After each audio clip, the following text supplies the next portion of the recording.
Hello and welcome back. In today's video, I'm here to give you 5 things which we learned from the game against West Brom. We lost 5-3 away from home. This will be the last time I will be talking about the game, as we all know we got relegated. We are playing League One football next season.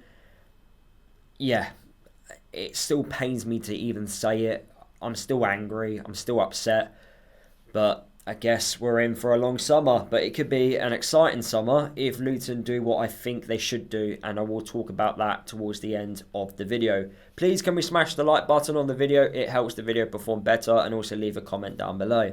So, the first thing which we learned from the game against West Brom was our left side was absolutely terrible. And I could not believe I witnessed that type of performance from one player in particular. It's the worst performance I've seen from a player this year, and he's definitely a player that I don't think cares about the football club, and that is Teden Mengi. For me, we all know at the start of the season he needed to have surgery, he needed to have knee surgery, and he didn't get it done. This most likely was because he wanted to leave the football club and go elsewhere. That move, of course, didn't happen for him, so he didn't get the surgery that was required at the end of the Premier League season. He was carrying a knock. At the start of this year, he definitely didn't look the same player, and because of that, his performances suffered, and he was not at that same level, and he just looks like a player that just doesn't want to play for Luton Town Football Club. But his partnership alongside Amari Bell was absolutely pathetic against West Brom. No communication between the two of them. The gap was so big, anyone could fit through it. You could put multiple buildings through that gap. That's how bad it was. And Fellows, that West Brom attacking player, he just exploited the space every single time. And all of West Brom's goals came from our left-hand side. They targeted those two players in particular. And I felt it was shocking. It was just poor. And I couldn't believe Naismith didn't come on at half-time to address that problem. I couldn't believe the coaching staff didn't look at that and thought, actually, we need to address that problem. I know we changed the formation at half-time, and I know we already made 2 substitutions, but I would have kept Makosso on rather than Mengi. Mengi should have came straight off at half-time, and I was absolutely frustrated to see him start that second half. I felt Cal Naismith should have started from minute 1. I mentioned this in my match preview, and look at the performance he gave when he came on the pitch. Those 8 minutes were 10 times better than what Teden Mengi did throughout the whole game he was on. But yeah, not good enough, and I don't want to see him again in a Luton shirt. The second thing which we learned from the game against West Brom was that Morris actually started the game injured. Now, we all know that Morris has been playing through these injuries, and he's been having painkillers to get him through it, but he was miles off it. And this is where I feel like the coaching staff and Colton Morris, they need to take some responsibility here. If you're not able to give 100% when you're on the pitch for large portions of the match, then don't start. Don't do it. You're going to make things a lot worse. And I felt that's exactly what happened. He just looked miles off it. You could definitely tell he wasn't the same from previous games. And we would have been a lot better if we played maybe Ali up top on his own and maybe changed the formation, or maybe played Ali and Nordas from the start. We would have been a lot better than what Morris produced on the pitch. I know hindsight's a wonderful thing, but he was miles off it, and you shouldn't be playing through injuries. I'd rather have seen him come off the bench than start than what we witnessed there. That, for me, was not good. And I think himself and also the coaching team need to take a little bit of responsibility there for starting a player that clearly just wasn't able to do anything because he was injured.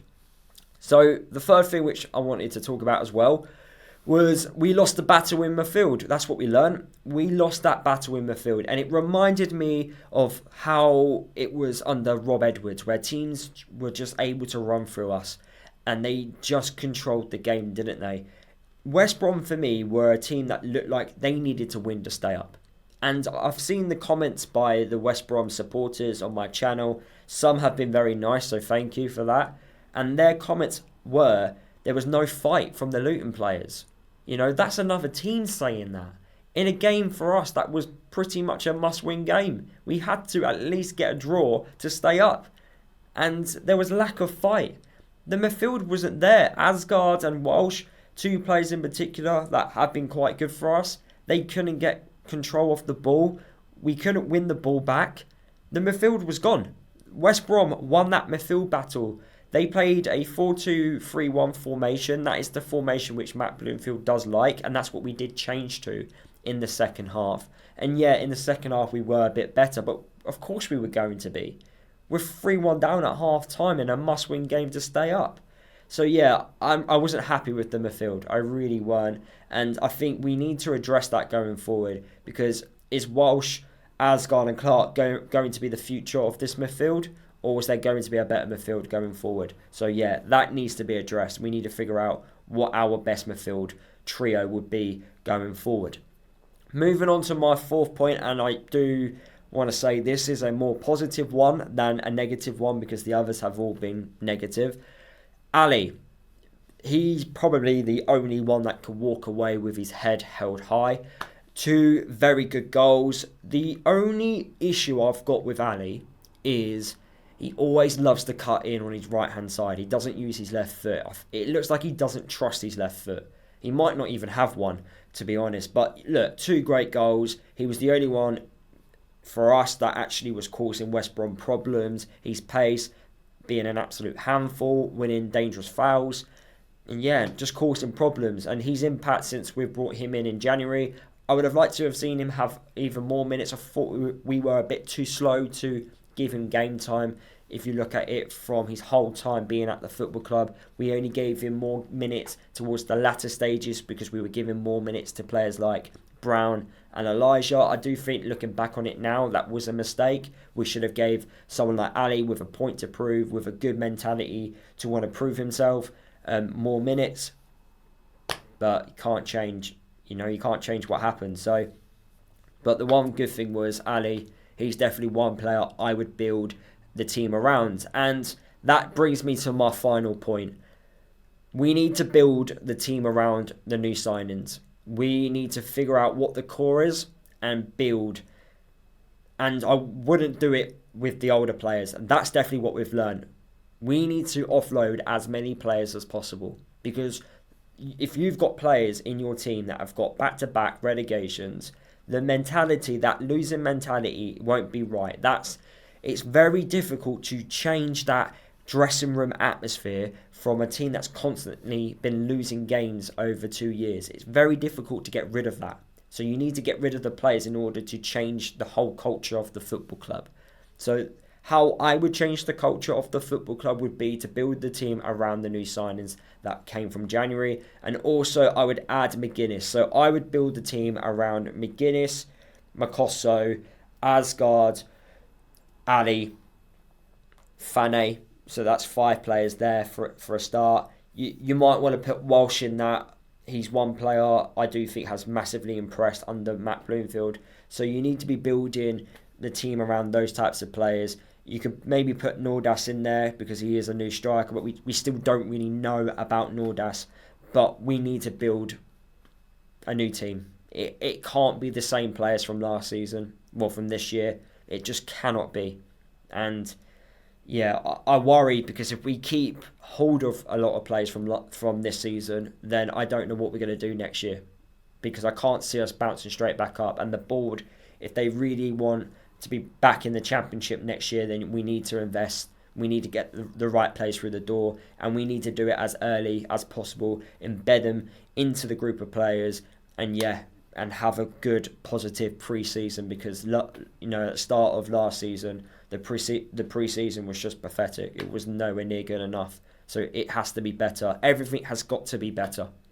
Otherwise, I don't know what's going to happen next year. I really don't. But it's down to the people, above us, management, recruitment, to get it right.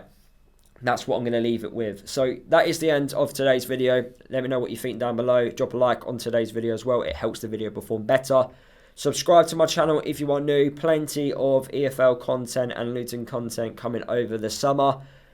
League One content as well. I can't believe I'm saying that. But yeah, thank you for watching, and I'll see you guys in my next video, which will be coming out tomorrow, which will be a championship review. I know, last championship video of the season from me. Thank you for watching.